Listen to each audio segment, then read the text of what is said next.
fans rejoice. Aaron Rodgers takes down the Lions, and the entire AFC, NFC is just a wild time. My next guest, a friend of mine, Pro Bowl wide receiver, Super Bowl champion, Golden Tate. Where have you been? How are you? Hello. What's up? What's up? All I know is if I gotta listen to you talk about these dang Bears any longer, I'm gonna have a little fit with you. But do you buy I'm them? just back in Tennessee. I do. I think the Bears are set up. They're building something that's really special. First off, now we can get off of Caleb's tail about he's not this, he's not that. That's one thing we know for sure, that Caleb is a gritty quarterback. He finds a way. First off, I'm jealous and angry that Ben Johnson went over there to Chicago, but we know Ben Johnson and quarterbacks, they thought they were going to send Jared Goff over to Detroit to die, and here comes Jared Goff as one of the best quarterbacks in the league, because a large part of being with Ben Johnson. Now, history is repeating itself. You got Caleb Williams, who has all of this upside. His ceiling is through the roof. Yes. And this guy, his mentality is what probably sticks out the most. Like, you just know, like, give me the ball, fourth quarter, just give us a chance, and we're going to find something. We're going to make it happen some way. I don't know. It's not going to be picture perfect. We're going to have, some things are going to happen, but we are going to be resilient.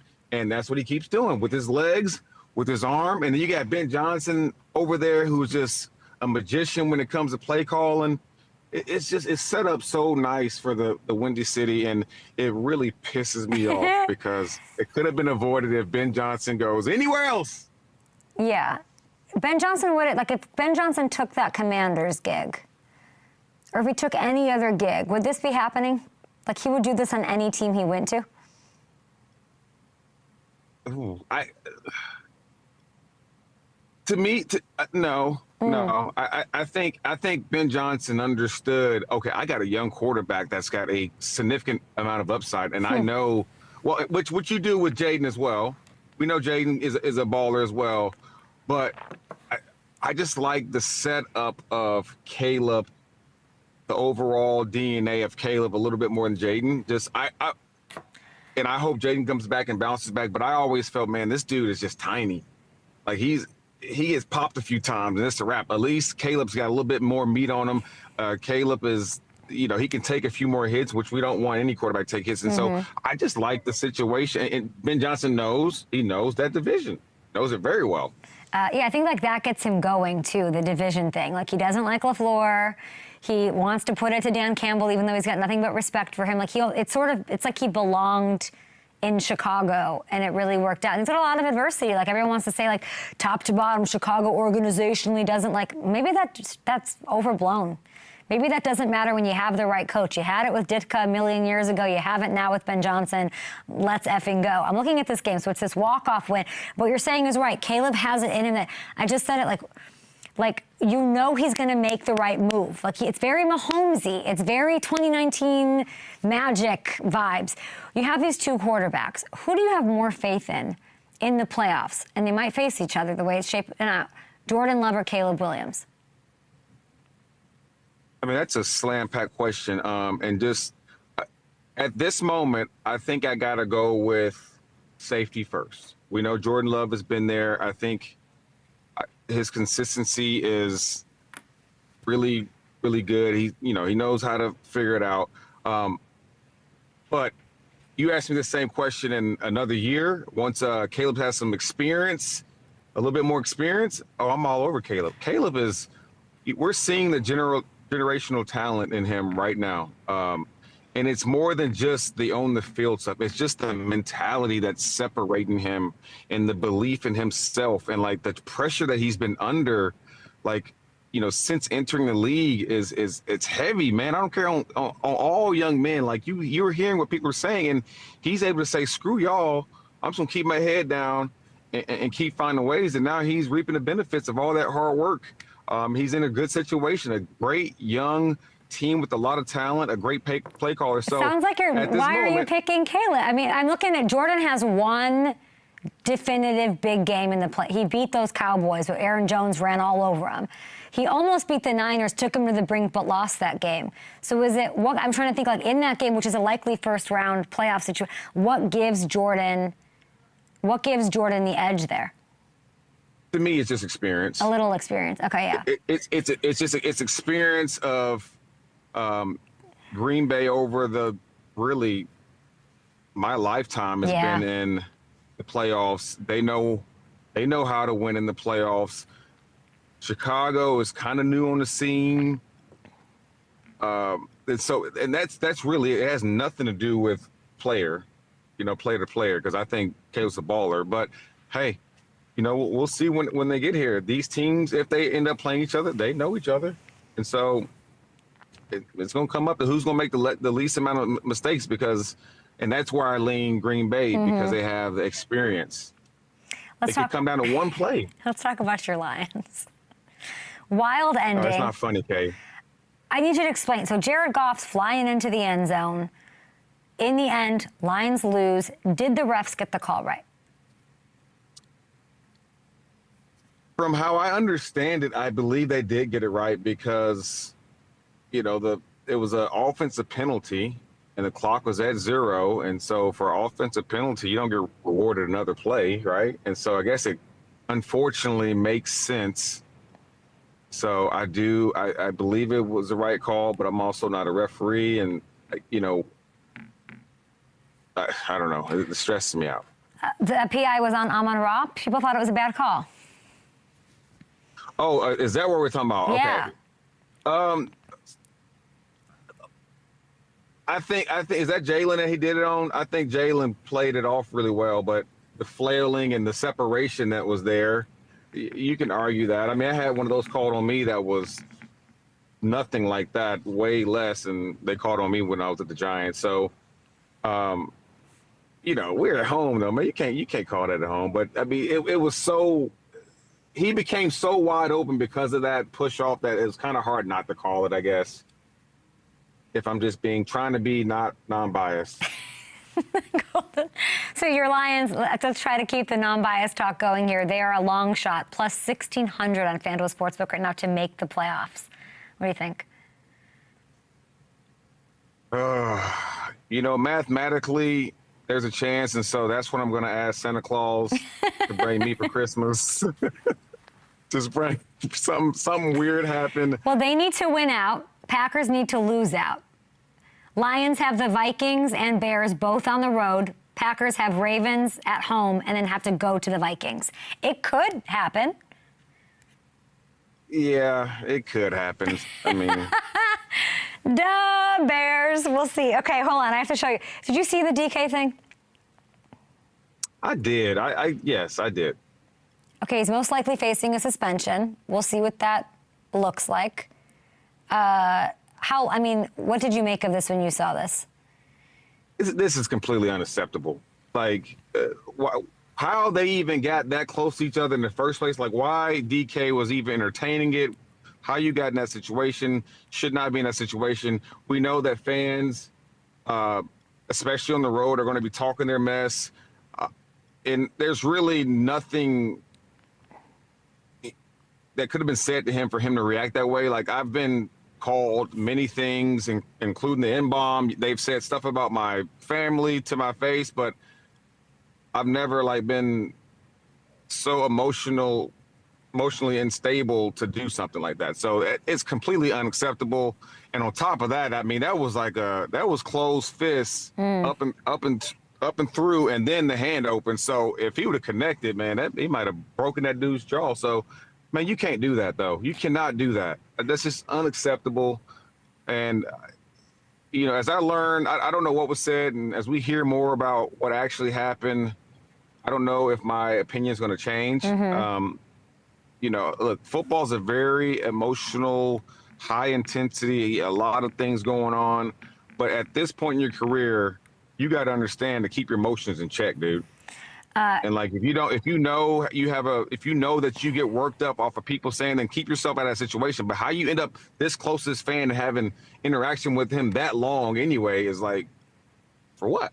There's talk you could miss the rest of the season. You think that'd be fair? 2 games. Ooh. Man, I don't. So if he does get suspended, he's going to appeal it. And you can't serve your suspension until the appeal is over, I guess. So I guess he might be able to get away with it a little bit. But if he ends up getting suspended for the rest of the season, and it changes the outcome of the Steelers season, he's going to feel like dog water. Well, and that's going to be he's going to learn how selfish of a play that was, or instance that was, that changed the entire season of the Steelers. I'm looking at their, like, just the yards and such right here. No Steeler has even half the receiving yards that DK has. DK has 850. Kenneth Gainwell, second leading receiver at 410. For however long he's out, can you tell me from like a Super Bowl winning wide receiver perspective, what does that mean for them? Because they're in the thick of this playoff race. The North could be theirs. Like, what does that mean if he does miss some time? Oh, man. Are they cooked? I believe they're cooked, but listen, Mike Tomlin, he knows how to figure things out, and he does it year after year after year with significantly less talent than Aaron and DK. So don't write them off. Do not write them off. Why don't you drive over to Pittsburgh? Shoot, I got you about a half of football in here still. They just signed Thielen. Thielen's 35. Get out there. What could you do out there? I got you on third down a few times, but I'm on this golf course too much now. You know, I'll let them jokers out there get beat up a little bit. I'm playing pickleball and paddle and golf and chasing my kids around, and I'm pretty happy doing it. And I'm happy to see, even though I can tell you still got a little bit of an itch. I feel like, well, you know, we'll see. We'll see. I'm going to keep that door open for you.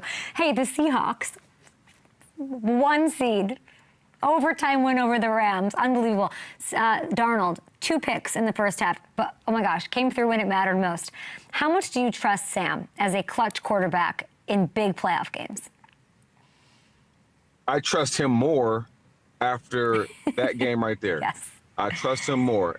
And I know that he has been feeling the weight of people talking about, man, I can't win big games. And boom, he does it right there. That's the type of confidence you want to be happening in December. Finding a way. The game was not perfect. He did not play perfect. There's a bunch of plays he wish he had back, but he kept fighting. And so what that does for himself, his confidence, for Mike McDonald, for the rest of the offensive players, the defensive players, it is monumental, and the time could not have been more perfect for them and for him. And so I'm excited to watch him this week to see like what that last game did for his confidence.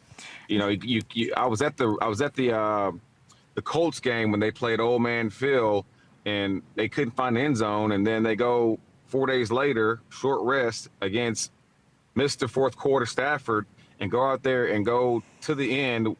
Back to what you're talking about in a previous segment, mathematically was pretty much, it felt impossible, and they were like 1-50, being down 15 points in the fourth quarter. They find a way, make it happen, and so it's great.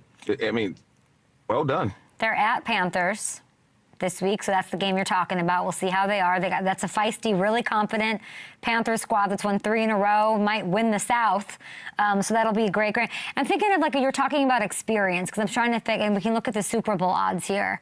And tell me who you like in the Super Bowl, because you're talking experience. I don't remember your 2013 Seahawks having much experience, yet y'all went and did some damage. So I don't know how much I care about experience in this 2025 Super Bowl. Who do you like?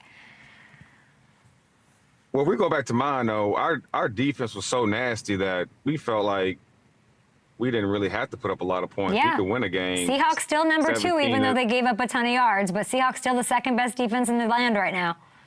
Right, yeah. So if I'm looking at this, and you know what, this year is a toss-up. There's just no one I'm not like, oh, they're going to walk away with it. You got some of the big dogs that just aren't even in the picture. But, man,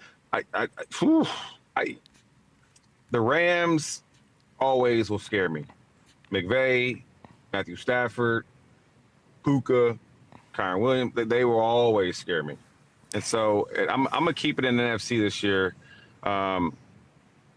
And I'm going to say, because I'm going to say I feel good about the Rams and the Seattle Seahawks. It'll be one or the other. Nice little NFC West. And don't sleep on the Niners. They could still somehow steal the 1 seed, I think, if the math is right. We're going to take a TV break here. I have one more question for you. I did want to say, of course, always a shout out to you and your beautiful wife, your beautiful family, all of your work with the Golden Future, not just because she's beautiful and lovely, but the work you guys do for the Golden Future Foundation. Last week, you guys delivered 500 students gifts in the Nashville area, which is absolutely amazing. So everybody go to goldentate.com for more info on that. We'll be right back. Yeah, here it is. We'll have Tom Telesco on the show, but I have to ask you, my friend, this is fun. You love doing this. I love it. Absolutely love it.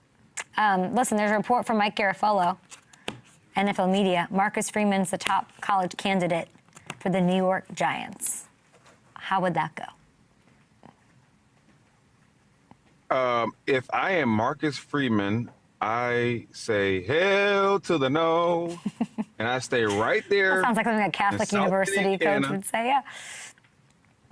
Stay right there in South Bend, Indiana. You have something amazing. Marcus, and if I'm just looking outside in, Marcus, he doesn't have any background in NFL. He has never, I don't think he's ever been an intern or done anything in NFL. That's a huge jump, buddy. I think the time will come, but the time is not now to be inserting yourself into the NFL with what you have in Notre Dame, for one, but also, look, we've had a bunch of guys who haven't been able to figure it out in New York, and now you think the guy who has no experience at all in the NFL, from my understanding, is the option. I think both parties are better off. No. Who do you like for the Giants? Is there anybody you like? I'm looking at these young coaches. Sorry to say it, not to be ageist, but you look at what Liam's doing. Look at what Ben's doing. What do they go for a more tenured? I don't know. What do they do? The youth of a coach doesn't necessarily. The youth of a coach doesn't bother me, because all those coaches that you hired, they at least had a few years in NFL to see how it's done. But even if you hire Marcus Freeman, who is he going to hire as his assistant coaches? Yeah. Right? I thought that they weren't interested. I don't know the report. I think that they weren't looking necessarily for Marcus Freeman. But maybe things have changed. That's what I was hearing. I'm not an insider though. But maybe they hire him. Marcus, please don't leave us. Please don't leave us. We've had enough heartbreak as Notre Dame people already this year with the whole playoff shindig. We can't have you leaving us too. All right. I wouldn't mind seeing him in the NFL. Great to see you, Golden Tate. Of course you would. Appreciate you. You have a Merry Christmas. I hope Santa brings you whatever you asked for. Talk to you soon. Enjoy golfing. What a life. And Padel, you live the best life, Golden. Love ya.